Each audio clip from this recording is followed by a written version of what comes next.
پاکستان کو مسلسل grey list کا سامنا ہے اور یہ پاکستان پر مسلسل تھریٹ ہے کہ پاکستان خدا نخواستہ بلیک لسٹ میں آ جائے۔ FATF financial action task force کا معاملہ جس پہ پوری دنیا سے پاکستان پر پابندیاں لگائی جا سکتی ہیں کہ پاکستان میں کس طرح سے پیسہ باہر جا رہا ہے، کس طرح سے پیسہ استعمال ہو رہا ہے۔ یہ بظاہر ایک معمولی سا معاملہ ایک عام آدمی کے لیے لگ رہا ہے، لیکن اگلے آنے والے وقت میں اگر اس پر قانون سازی اور سختی کے معاملات نہ کیے گئے تو پاکستان کے لیے کاروبار کرنا بھی اور باہر آنا جانا بھی مشکل ہو سکتا ہے۔ حکومت نے فوری طور پر 2018 میں اقدام اٹھایا کہ اس کو اب تیزی کے ساتھ اس پر قانون سازی کا عمل شروع کیا جائے۔ پاکستان مسلسل اپنی کوششیں بھی کر رہا ہے لیکن ابھی بہت سا کام کرنا باقی ہے۔ بہت سے ایسے ترمیمی بل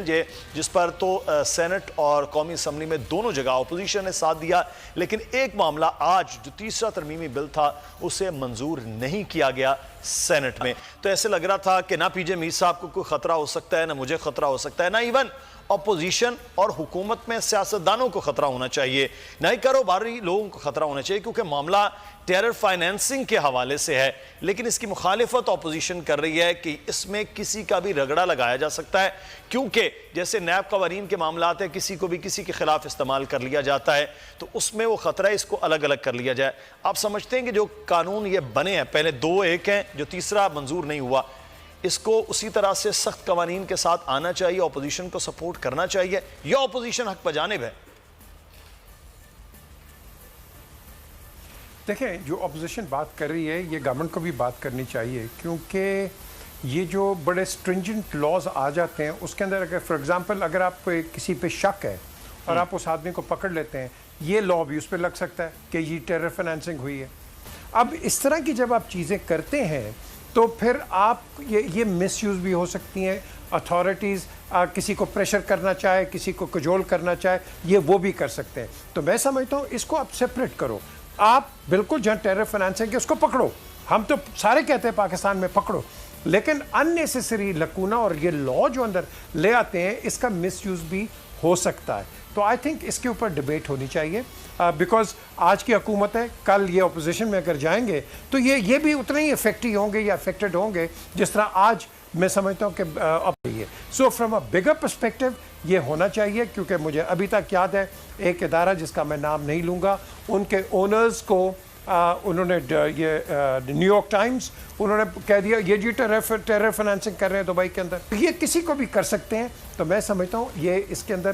وی have to be very careful کہ آگے ہم اس پہ کیسے ڈیبیٹ کریں، اس پہ بڑی سنجیدہ ڈیبیٹ ہونی چاہیے مدثر، یہ نہیں کہ پولیٹیکل پوائنٹ سکورنگ، بیکاز یہاں پولیٹیکل پوائنٹ سکورنگ کا ٹائم ہی نہیں ہے پاکستان کے لیے، whether it is the government or whether it is the opposition۔ لیکن وزیر اعظم عمران خان بڑے اس بات پر امید ہے کہ ہر حال میں اس کو منظور کیا جائے، کیونکہ اس میں جو مسترد ہونے والے انسداد دہشت گردی ترمیمی بل 2020 کے مطابق یہ بتایا کہ تھوڑی سی اپنے ناظرین کے لیے تفصیلات کے تفتیشی افسر عدالت کی اجازت سے 60 روز کے لیے دہشت گردی کے لیے مالی معاونت کا سراغ لگانے کے لیے خفیہ کارروائی کر سکتا ہے، جس میں جدید ٹیکنالوجیز کے ذریعے رابطوں اور کمپیوٹر سسٹم کی نگرانی بھی کی جا سکتی ہے۔ تو وہ جو بات پی جے میر صاحب کر رہے ہیں کہ تمام تر چیزیں وہ چیک کی جا سکتی ہیں، تو غلام مرتضیٰ اب آج جوائنٹ سیشن ہے، اب جوائنٹ سیشن میں تو پھر اکثریت بن کے تو منظور کروایا جا سکتا ہے اس بل کو، تو پھر اپوزیشن کہاں سٹینڈ کر رہی ہوگی اس سارے عمل میں؟ کے ساتھ ساتھ حکومت نے کچھ کوششیں بھی کی ہیں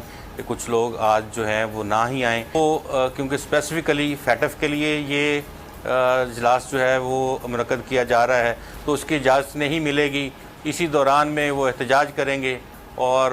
ابسٹین کر جائیں گے، باہر نکل جائیں گے یا وہاں پہ وہ حصہ نہیں لیں گے، تو پاسبلٹی ہے کہ یہ آج کا جو اجلاس ہے اس میں یہ قانون سازی پاس ہو جائے گی۔ اچھا، لیکن ایک چیز میں مرتضیٰ ایک چیز میں آپ نے اپوزیشن کے حوالے سے بتایا کہ ان کے تحفظات کیا ہیں کہ کس طرح سے اس کو استعمال کیا جا سکتا ہے، حکومتی موقف کیا تھا کہ وہ بھی تو ان کے ساتھ بھی تو استعمال ہو سکتا ہے اگلے آنے والے دور میں مستقبل میں جب وہ اپوزیشن کا حصہ ہو سکتے ہیں، لیکن ان کے لوگوں کے خلاف استعمال ہو سکتا ہے، وہ اس پر مزید کیوں ہیں کہ اسی کو منظور کیا جائے؟ پھر بڑی یہ کمیٹیز میں ڈیبیٹس ہوتی ہیں اس کے اوپر اور اس کے بعد کمیٹیاں جب پاس کر کے پھر لیجسلیشنز کے لیے ایوان زیری میں بھجواتی ہیں، پھر اس کے بعد ایوان بالا میں جاتا ہے. تو یہاں یہ ہے کہ ڈرافٹ کے حوالے سے بھی بڑی باتیں ہوتی رہی ہیں کہ یہ ڈرافٹ کہاں سے آیا تھا، جی ہاں، کس نے بنایا ہے، اس میں بہت سے لیکوناز ہیں. تو یہ بہت سے سوالات ہیں جو اس حوالے سے جو جواب طلب ہیں. لیکن بات وہی ہے کہ قانون سازی فار اسپیسیفک پرسنز آپ کوئی بھی کرتے ہیں تو اس کو پوری پارلیمنٹ کا اعتماد حاصل ہونا چاہیے. پھر اس کے بعد آپ یہ بھی دیکھیں کہ اگر کسی چند افراد کے لیے کوئی بھی قانون سازی کی جاتی ہے اس کو چیلنج بھی کیا جا سکتا ہے، تو اس کو سپریم کورٹ آف پاکستان سے اس کی تشریح بھی مانگی جا سکتی ہے. اس کو آپ کہہ سکتے ہیں کہ اس میں ایمبیگوٹیز ہیں، اس کو سپریم کورٹ آف پاکستان بتائے کہ اس میں کیسے آگے چل کے جو ہے وہ بات چیت کی جائے گی اور اس کے اوپر عمل درآمد کیسے ہوگا. تو یہ جو تفتیش کا طریقہ کار ہے یہ 19 جی جو اس کا وہ ہے اس میں امینڈمنٹ کے لیے کہا گیا ہے. جی اس میں تفتیشی افسر کی اجازت سے وہ 60 دنوں تک دہشت گردی کے لیے سرمایہ کار کی فراہمی، خفیہ آپریشن